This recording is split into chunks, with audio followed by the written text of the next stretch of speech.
Clash in Paris left us disappointed that we couldn't see the first Stephanie Baker. It should be noted that for many the event was remarkable, although for many criticism was abundant. However, the event was not without mistakes.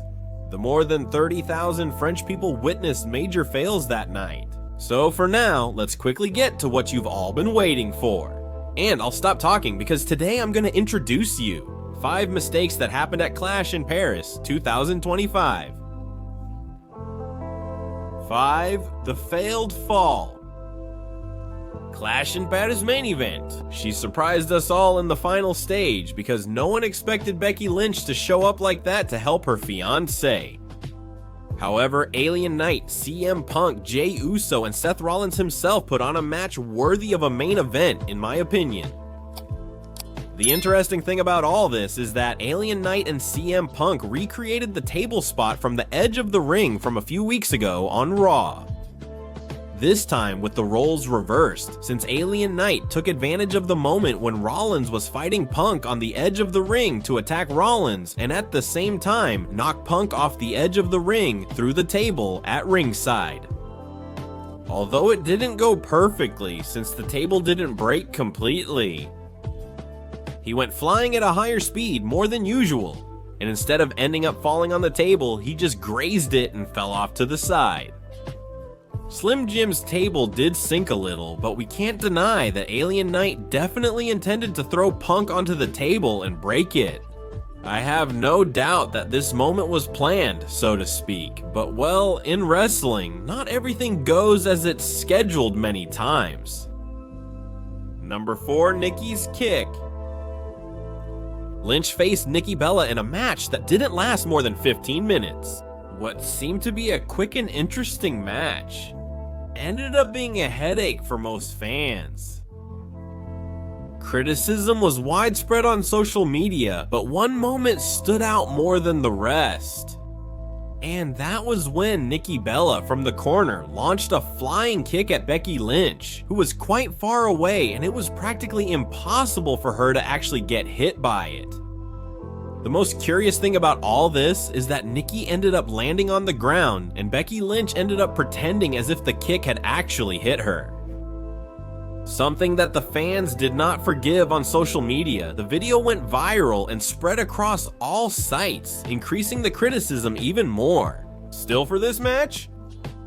However, the match continued, and although they made more than one mistake, this one was the most talked about. The thing is, if Nikki's kick already missed and didn't reach its intended target, it looks even worse that Becky Lynch pretended it did. But anyway, Becky Lynch would still end up retaining her Women's Intercontinental title. Travel now with W Experience. Number 3, the camera angle. At Clash in Paris, Roman Reigns defeated Bronson Reed in a solid and competitive opening match. After the match, Roman Reigns attacked Paul Heyman, took back his shoes, and threw them into the crowd, celebrating furiously in Paris. However, his moment and celebration were interrupted by Braun Breaker. And after a careful review, we can see that the camera focuses a few seconds earlier when Braun Breaker was still approaching the commentary table. That made the fans realize that Braun was going to spear Roman Reigns. Breaker's initial spear was nowhere near as intense compared to the spear that Braun would later deliver to Roman Reigns. But it could have been a bit smoother and faster in terms of execution. While this camera angle issue was a very minor mistake and undoubtedly unnoticeable to many, it's still a mistake. Well, they gave it away to us, something that probably would have surprised us much more if it had happened unexpectedly. Number 2, the headers. I'm not done with the Becky Lynch versus Nikki Bella match yet. Beyond their huge failure, there were others as well. Still, the one I mentioned is likely the event's biggest mistake.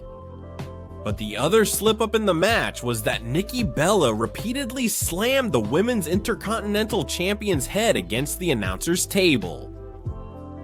although in reality, Becky Lynch blatantly covered her head with both hands. In another comical moment, Michael Cole was close to the action and looked on with a face that said, "Please, ladies, make it look more real." The thing is, Becky Lynch was even super uncoordinated when it came to the strikes, and from Nikki Bella, you couldn't even see any real force to make Lynch take a hit. Nikki Bella kept slamming Becky's head against the announcer's table, and Lynch's self-protection became more obvious and blatant with every passing second. Simply put, there was no need for that carelessness to go on for more than 2 or 3 hits at most. This moment didn't make anyone believe in the match between both wrestlers and only made the criticism of match number 1 worse. A forgotten mistake? Paris witnessed a brilliant match that night, good old-fashioned Donnybrook. You may be wondering, what kind of match is that? Well, in short, a match, good old-fashioned. A Donnybrook is a hardcore match with no disqualification where large barrels of Irish brandy and shillelaghs are made available. Et ringse? This time it was Sheamus and Rusev's turn, who, unlike Nikki, Bella, and Becky Lynch, made a mistake.